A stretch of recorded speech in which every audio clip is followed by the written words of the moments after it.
Well, oi there, Gov. We're here to watch ourselves a little bit of the podcast of the ass eaters. We're going to find out.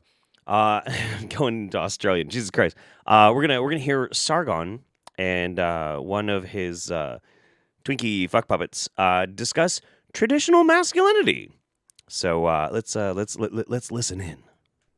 Some of the mighty men of Israel, all of them wearing swords and experts in war, each with his sword at his thigh against terror by night. Now, would you say this is what young men are being pushed into by our culture? Would you say they go into school and they're told to be experts in war? You know, I'm actually kind of surprised. Whoever this guy is, I don't think he's a regular guest on the podcast, the Lotus Eaters, but he is the first one that has a drop of testosterone among any of them. No, people to fight. No, you know, I wouldn't say masculine, rugged, strong. No. I think I agree. But is this more of a tragedy for men or for women? It's hard to say because, it means a lot to a man to be able to live up to this role. But also women are out looking. Why? Why does it mean a lot to a man living up to a role of a poetic, historic account of a time that is long, long gone and irrelevant now? I don't get it. For where are these men? Very Petersonian point, isn't it? Yeah. You know, like, ladies, do you really want your man to be the sort of soy jack representation, or do you want the guy who's carried in a chariot by 60 mighty men of war who leaps like a gazelle? Okay, okay. First of all. Sargon is the epitome of the bearded soy jack, okay? I'm sorry. No. And also, ladies, get you a guy that leaps like a gazelle and keeps a sword on his thigh, which, by the way, I'm pretty sure is just a reference to dudes rubbing their dicks against each other. Like, I'm sorry. Nah, and Petersonian is apparently a fucking word now. Holy shit. What the fuck? Oh my God. And we all know the answer. You know, you don't need any answer to that. Everyone knows that this is something you don't just fall into. Yeah. And also, one of the things that got me about this, it's like, okay, so these people are people who in some way think well of themselves, right? You can't have someone say these things about you if they're not true in some way. And so What the fuck? You can't have somebody say, what the fuck are they even talking about? What the fuck? must be displaying the actual virtue of it. Because this is one of the things, and I keep saying this about virtue, is that it's effervescent. You never have to display and tell someone about your own virtues. They spring out. But in order to cultivate these, no. This is metaphysical, like, weird masculine or okay, this is so fucking bizarre to me. I don't really quite understand how they're even really talking about it like this. What is masculinity? Like, define masculinity for me first, and then we can talk about whether it's a traditional masculinity versus whether there's utility in society for those types of positions, those morals or those actions. Like, what the fuck, dude? I love how traditionalists never talk about the King Louis fashion age. Oh, I know. you have to keep something of yourself back. You have to make sure that you respect yourself and treat yourself in a way that can be used to cultivate the virtue. Someone who abuses themselves with sort of drugs, alcohol, sugary foods, lack of exercise, playing video games all day. I'm sorry, but you play tons of video games. We know you like the booger sugar. I mean, shut the fuck up, dude. You know, I'm criticizing my younger self now. Oh, okay. This sort of person self. can't bring about this kind of state of affairs, and that's important. Yeah. And so there is also a physical component to the way that the woman appreciates the man. Let's listen to a little of her talking about that. His cheeks are like beds of spices, mounds of sweet-smelling herbs. His lips are like lilies, dripping liquid myrrh. His arms are rods of gold. This is gay as fuck. Set with jewels. His body is polished ivory, bedecked with sapphires. His legs are alabaster columns. Why in the fuck are they reading romance novels to each other? When the fuck is happening? What? On bases of gold. His appearances like Lebanon, choice as cedars, and it goes on. These two are both rock fucking hard right now. Holy shit. So let's not go so extreme on the idea that men are only known through their acts as to say that there isn't a sense in which women also appreciate The form. the form of man. I think Okay, you have to like read this ancient historical poem to make a point that women like the shape of men. Yeah, some of them do. Sure. Some of them like Twinkie boys. Some of them like big fat boys. Some of them like husky and big like power lifter body boys. Some like the fucking golden one style boys. Like what the fuck? It's preferences. It's just preferences. Why in the world? Like I don't fucking get this. Is this like trying to make an argument that like these days something has happened and women like men that aren't necessarily the same way that we like to envision them, naked and Greek and come on guys, what the fuck are you doing? we as a culture again focus on the beauty of the female, and in some ways I understand that. I also gravitate towards the beauty can help it, of yeah. the female. Yeah. But in a way, you see a lot of guys also trying to go in that direction and emulating a kind of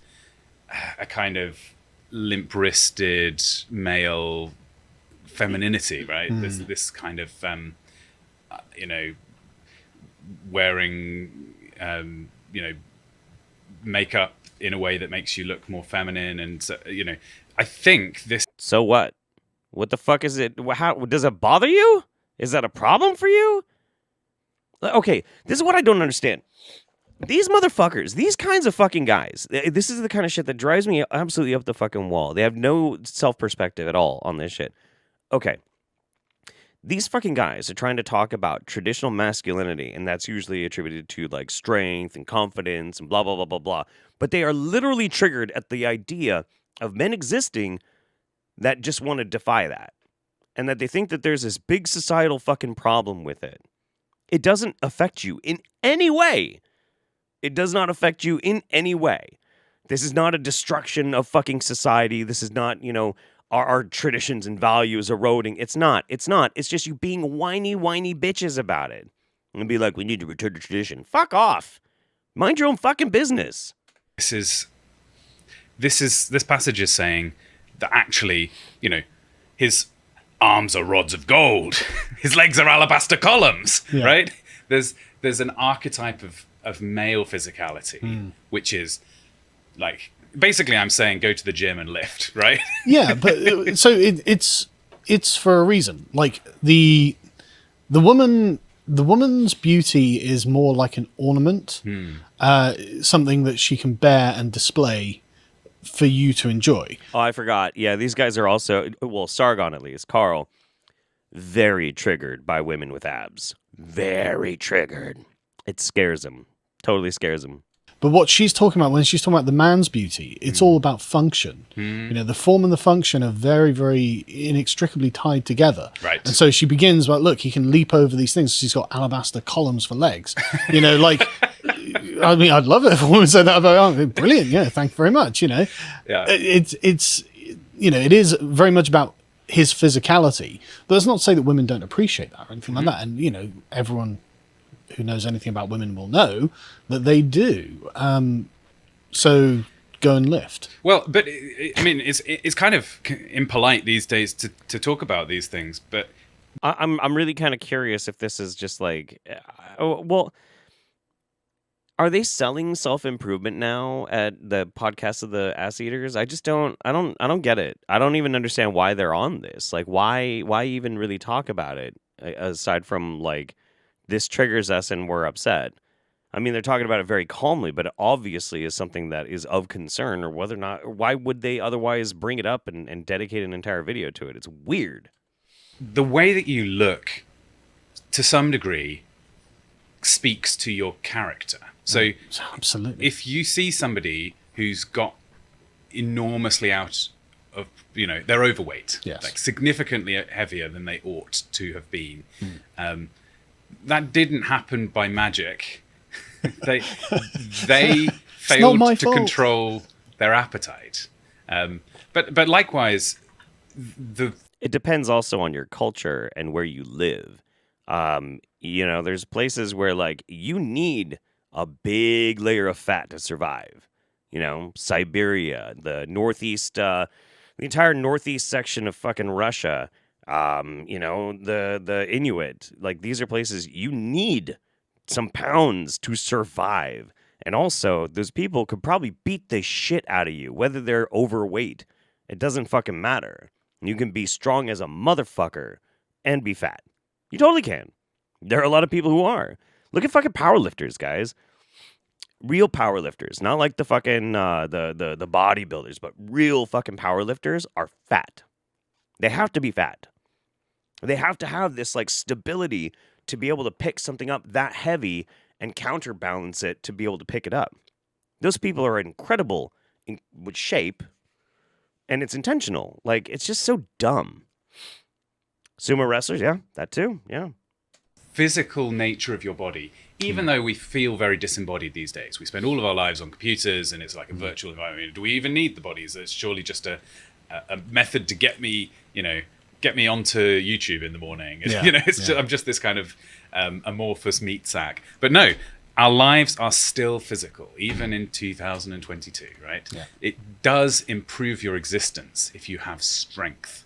It improves your existence if you are not suffering the ill effects of malnutrition. And it improves your mental state. Yeah. Well, look, we'll get to that in a second. But this is the world's current strongest man, Tom Stoltman. He's fat. So what? He needs to be. He has to have that kind of poundage to be able to move that much fucking weight. Saying he's fat isn't rude. It's just descriptive. And it's okay because he's a fucking beast, man. And he could beat the shit out of both of these fucking guys. Like, I'm sorry. I'm just so tired of that stupid shit, you know? What was it? His record... set the world record for Atlas stone lifting over a bar, picking up a 630-pound stone. What the fuck, dude? Ugh. Anyway, these guys are fucking lame as shit. We'll give it a little bit longer, see if they say anything actually more interesting. As well, you know, like honestly, ever since doing the keto diet and riding my bike to work every day, I just feel good. You know, I just feel good in myself. Well, yeah, you should, because you're getting physical exercise, and also exercise is incredibly good for your brain. Incredibly good for your brain. It is a key component to self-care, not just like for your body, but for your mind.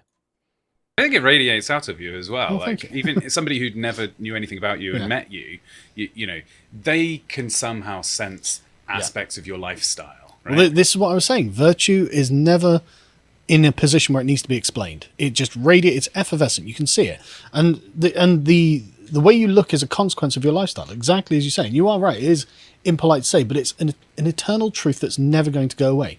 If you work hard and are healthy and you are, you know, doing the things that you ought to do, then everyone can see it. You know, your skin looks good.